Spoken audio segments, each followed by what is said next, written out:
Jake Paul. All day, every day. Why? Just think he knocks him out cold. Would you be willing to take the bet with Tyson Fury that's saying that Jake is going to beat you? No, I'm not worried about what Tyson Fury's got to say. That's what I'm saying. It ain't even about the money. I'm betting on myself. Yep. I'm focusing on myself. I'm fully betting on myself. I ain't worried about what anyone's got to say. So when I'm bouncing around the ring, jabbing, weaving, and doing all of these things, I know I can pick them apart and score points and make this a very, very big contest. According to the reports, Tyson Fury stunned everyone when he suddenly interrupted the Anthony Joshua versus Jake Paul press conference, immediately shifting the energy in the room. With cameras rolling, Fury delivered a bold warning to Joshua, insisting that Jake Paul is far more dangerous than people think. He even claimed Paul has the power, discipline, and self-belief to pull off a major upset. Fury went so far as to say he would bet £1 million on Jake Paul to beat Joshua, a statement that sent shockwaves through fans and pundits alike. Talk about possibly Joshua using Jake Paul as a tune-up to fight you. What are your thoughts on that? I don't know about tune-up. I think Jake Paul knocks him out. Seriously? Yeah.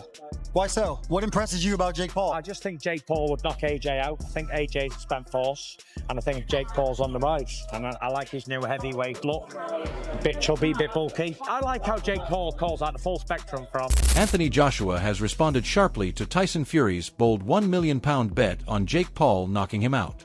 Joshua emphasized that he isn't distracted by side bets or external noise, and that his only focus is himself and getting the job done in the ring. He dismissed the wager as irrelevant, saying he prefers to back himself rather than gamble or get caught up in the hype. Joshua made it clear he's preparing to fight, collect his paycheck, and move on with no interest in betting games or outside predictions. Would you be willing to take the bet with Tyson Fury that's saying that Jake is going to beat you?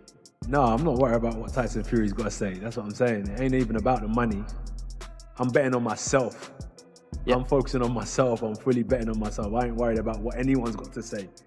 He did say he's going to put £1 million on it. Would you be willing to take that bet with Tyson Fury? Respectfully, I'm not worried about what Tyson Fury's got to say, or I'm not here for any of that betting and nonsense. I'm here to fight, and that's all it is. Once I get the job done, I'm going to collect my check, cash it, and I'm going to focus on the next one. My bet is on me doing the numbers. Jake Paul is confident that he can defeat Joshua, as he has stated that Anthony Joshua struggles against smaller fighters, suggesting a potential advantage for him in the bout. Analysts, including a commentator named Henry from a podcast, have broken down Joshua's fights against smaller opponents, noting patterns in his performance. While Paul highlights a perceived vulnerability, the analysis points out that Joshua's technical skill, power, and reach advantage generally compensate for size differences. The discussion reflects the broader debate on how physical disparities affect outcomes. But Joshua's experience and preparation make him a formidable challenge regardless of Paul's claims.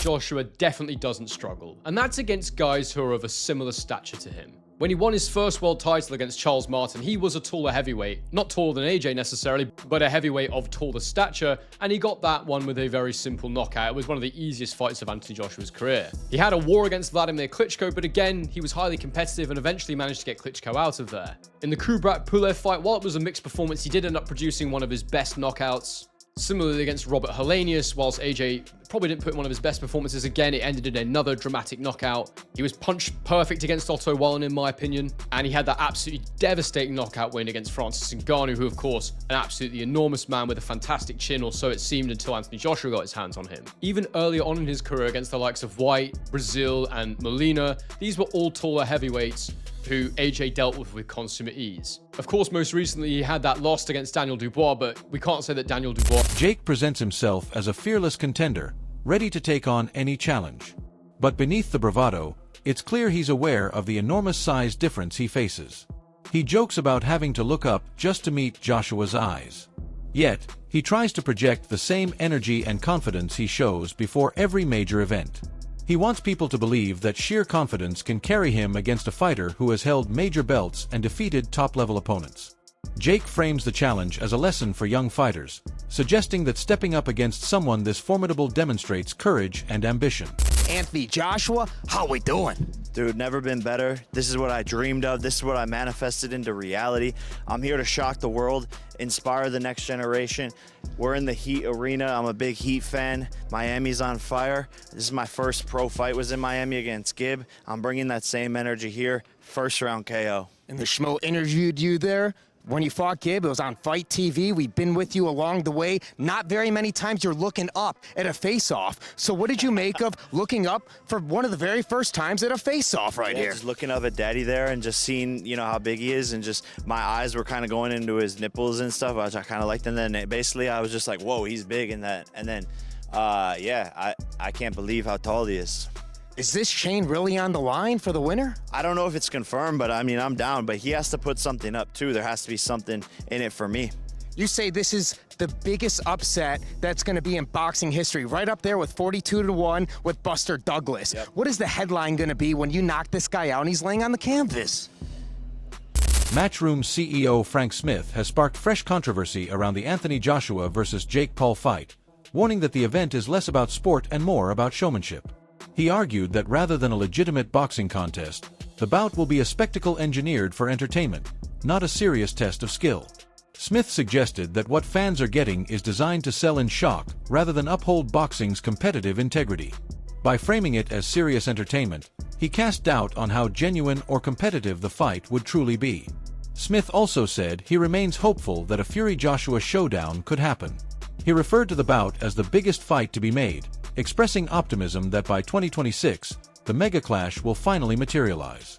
At the same time, Smith cautioned that boxing is full of talk and that not all proposed fights come to fruition, implying that while the idea excites fans, many logistical and contractual hurdles remain. Sorry, just to silence all the doubters here, a lot of people saying this can't be real, Anthony Joshua going in there, it must be an exhibition, or Anthony Joshua's it's going to be choreographed and Anthony's going to carry him through a couple of rounds.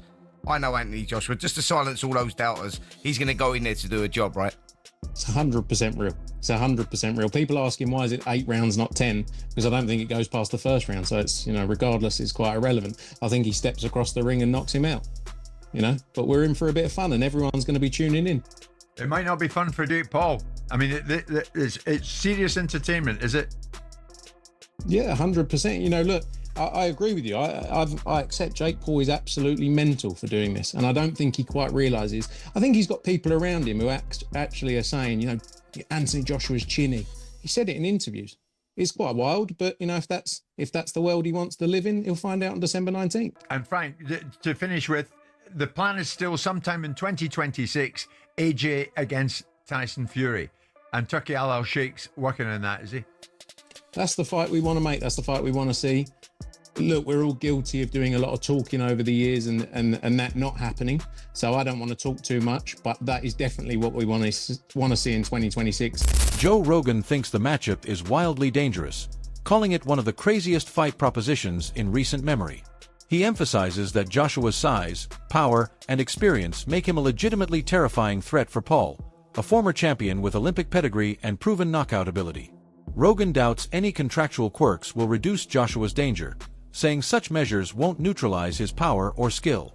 Rogan has said that JakePaul should see what Anthony Joshua did to Francis Ngannou, pointing to Joshua's knockout of Ngannou as a clear demonstration of just how dangerous Joshua can be. Rogan argues that Ngannou's defeat is a warning sign for Paul. Stepping into the ring with Joshua isn't just a challenge. It could end badly. Anthony Joshua. Boy.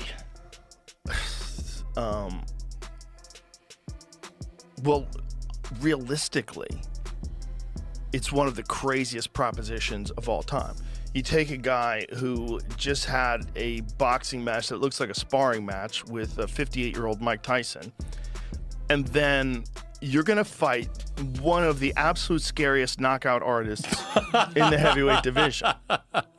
Maybe we should watch the Francis Ngannou fight so you could see. Let's watch that real quick, just so you can see what Anthony Joshua is capable if he's fighting someone that's not in his league.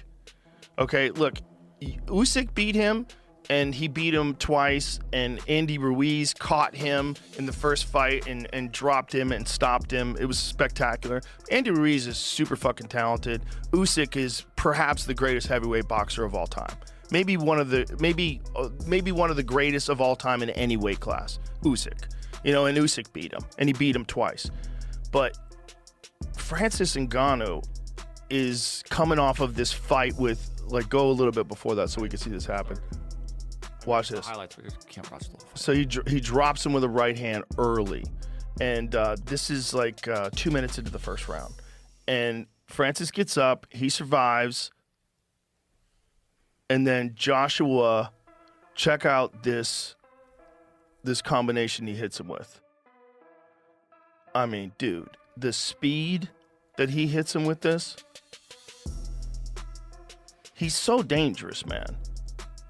It's like you're dealing with a guy who's an Olympic gold medalist, and he's enormous, and he's got vicious knockout power, and he's got immense amount of experience at world-class levels. Just think about what we said earlier. Fought Usyk twice. Brendan Shaw and Brian Callen have recently voiced serious doubts about Jake Paul's mindset going into the fight with Anthony Joshua. They argue that Paul's casual bravado and bold callouts may betray a lack of real appreciation for how dangerous Joshua really is. According to them, Paul risks severely underestimating the threat. His relative inexperience and the steep jump in competition could prove disastrous. While some praise Paul's courage, Shaw and Callen believe this fight demands respect, discipline, and a sober assessment of risk qualities that they worry Paul may be overlooking. Several analysts have suggested that Jake Paul might have a real chance of knocking out Anthony Joshua in their bout. Getting hit, that you just know. You're talking about Olympic gold medalist. I don't think people understand how good Anthony Joshua is. They see him against Usyk, or they see him against, Ruiz, and they're like, oh, he lost.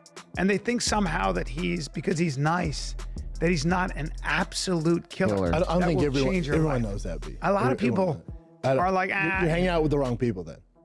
I mean, 6'6", 245. Let me just say this. It's a different ecosystem. Look, Jake's a thick kid. 227 is a lot. It's heavy. He's big. He's athletic. But this is different. You're not Usyk. You ain't Usyk. Jesus. You're talking about a very different athlete. Do you want me to go now? Please. With all your rambling here? Please. Dude, first of all, before I go in on the cojones on Jake Paul, you have got to. That's what I said. Whatever the fuck your criticism of the guy is, whatever. The cojones, the huevos on this fucking kid. I agree. To step in there with fucking Anthony Joshua is insane. He deserves all the money. With 14 ounces. And what he's doing is flipping boxing on its fucking head. And this is exactly what he's there for. He's doing exactly what he said he was going to do. Kudos to him. Kudos to him. 100%. Now, what bothers me is when you and other people go, I mean, Jake's 6'1", 227. I mean, it's insane. The other guy's 6'6". Jake could be 6'10". I know. 300 pounds of shredded. What you guys are missing the mark on is Anthony Joshua is a gold medal winner in the Olympics. High-level professional. High-level. No, hold on. World champion. So I don't like it when we're talking like, dude, he's it's so not much, a physical so much thing, bigger. It's a skill thing. So I'll say this, and I'm not saying it's a fake fight. It's rigged, especially because you got Eddie Hearn involved, and they're using 10-ounce gloves, 10-ounce which is a big deal, and it's 8 3-minute rounds. 10-ounce gloves. It's terrifying. That's what you do in professional boxing, heavyweight boxing, which those do nothing, by the way. They do nothing. What you guys need to understand is, if this fight's not fixed, no one's taking a fall, cut all that narrative out. But I will tell you this. If Anthony Joshua decides to... One notable voice is former world champion and trainer Buddy McGirt, who views the fight as surprisingly competitive given Paul's growth as a heavyweight. McGirt sees the matchup as close to an even contest, citing both fighter size, reach, and punching power as factors that could swing the fight in either direction. He notes that in heavyweight boxing, a single well-placed shot can dramatically change the outcome, which allows an underdog like Paul to capitalize on any opening. While many still consider Joshua the clear favorite based on experience and pedigree, McGirt and other analysts emphasize that Paul's dedication, recent progress, and fearlessness in the ring create a scenario where a knockout, though unexpected, remains within the realm of possibility.